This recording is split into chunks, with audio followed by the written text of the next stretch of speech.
I was watching Snowbean's stream on the Farlands server and saw that both him and Eric Bannister were in an ancient city. It feels like most of my videos have some sort of ancient city experience, so I thought I would take a jaunt over and help in whatever way I could. It's important to note that I love raiding these places. It's fairly easy to cheese and the loot can be great. But when I'm with others, I tend to add a bit of a challenge to it, much to the other's detriment, as it usually ends with me laughing at someone else's dangerous situation. This time, even though I had the best of intentions, it happened again.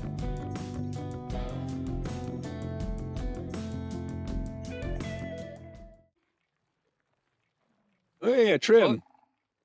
I found one too. Did you get ward or silence? This one's ward. I also got a ward. Okay, I'm gonna let the darkness go away. Oh, was that me or you? Not me. I am going to pillar And I died. Oh Hit in the no. wall. I crashed.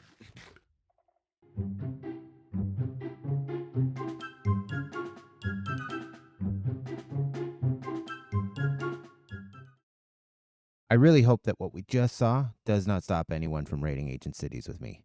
I think they are more fun to do as a group than a majority of the structures within Minecraft, simply because of the chaos the warden can cause.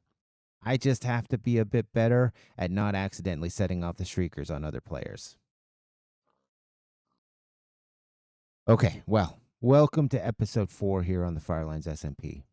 It's been a month since my last video, and this is largely due to work, which keeps me very busy during the month of December. And this means the video is likely coming out just after the new year, so I hope all of you have had a very special and enjoyable holidays in however you celebrated. In the last video, we launched our most successful shop selling sticks and added in our nether tunnel. And in this episode, we are going to continue work on the base, more specifically, the overworld entrance. To be honest, this took me a while to muddle through what I wanted for the entrance. Originally, I was going to have it as an animal head you entered through the mouth. Think Aladdin. But I turned away from that as it was becoming increasingly difficult to make the size make sense. I also played with several water feature ideas, waterfalls, that kind of thing. But the more I got into those, the more I realized that water in the base is used more as an accent, not a prominent point.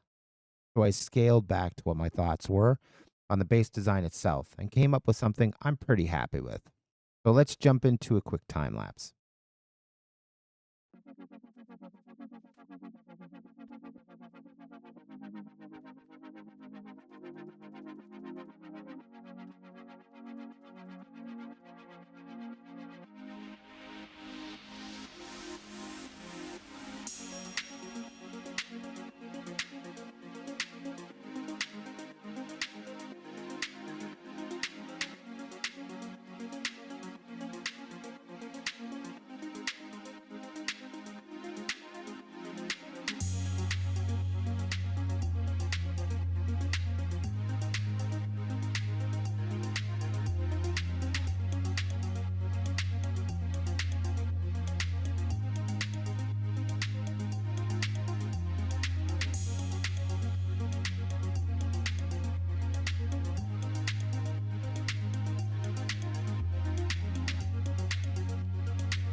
Sometimes I worry about the Farlands players. See, there are some pretty devious pranksters on this SMP, and when I noticed that Snowbeans was AFK, I knew it was imperative that I help protect him.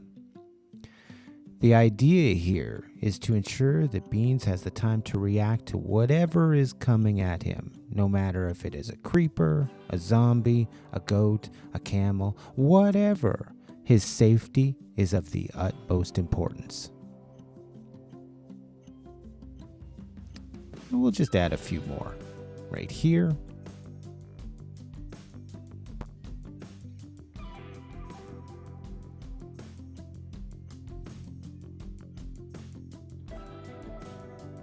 And maybe some over here. And here. And maybe a little bit over here.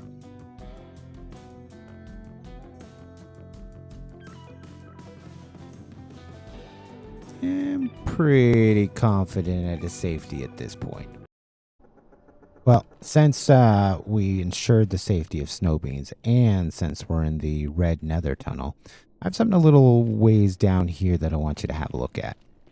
See, I love making nether tunnels. I love the idea of what they stand for, and that they're an entryway into what somebody has built. The world, the idea, the design, the theme, whatever it might be, the thought behind what their build is.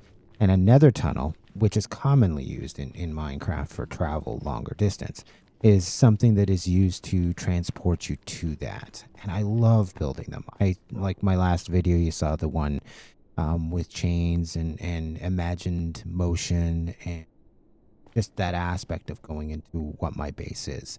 And my base is going to include a lot of that theme. Well, I was posting about some of the other nether tunnels on Farlands, like the gaming district, the end, that kind of thing, and wanting to share some ideas for that. Well, one of the Farlands server mates, Iron Knight, posted up that I could have a look at his nether tunnel, and I loved it. I was so thankful for the opportunity to do it.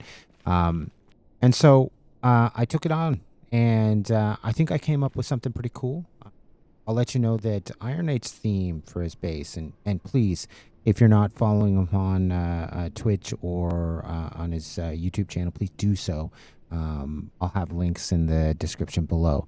But his theme for the base is that of Vikings, and it's fascinating. And originally what I came up with was an idea of on the sides of the actual path through the nether tunnel to put like hanging weapons from Vikings, and possible Viking ships floating through water. But his tunnel's 175 blocks. And well, I've got a lot of my own stuff to do, and I've got a lot of other things I need to do, so that would have taken a long time, and I wanted something fleshed out pretty quickly for him. So I came up with the use of Viking runes. And before I take a look at inside, this particular Viking rune stands for opening. And obviously, this is the opening of his nether tunnel. I wanted something simple. Obviously, I'm a big fan of you have to be able to fly through the tunnel. And that was an earmark to the design. But I also wanted something that was open and thought-provoking. So this is what I came up with as a basis. There's a couple points to this. One, all along the side are different Viking runes that stand for different things. Strength, warrior, sun, all meaningful items within the Viking culture. In addition to that, I have this, and this was originally designed to get that sense of water, but I decided to put it on the roof as well because triangles are important in Viking culture and mythology, and point. So I added and included all of those aspects, and very simple, open design, easy to fly through. I really like it. In fact, I'm slightly jealous compared to what my own is. I know that Iron Knight has reached out, and he loves it and is excited by it, but I'd love to hear everyone's thoughts on this one. It was a lot of fun to do. It was actually a lot easier than I thought it was because it's a lot of straightforward line work. But I'm personally very happy with how this turned out and really like the design. So yeah, let's head back to the base and I'll take you on a walkthrough of the entryway to my base. The entrance is finished, and before we end today's video, I wanted to take you on a walkthrough of it.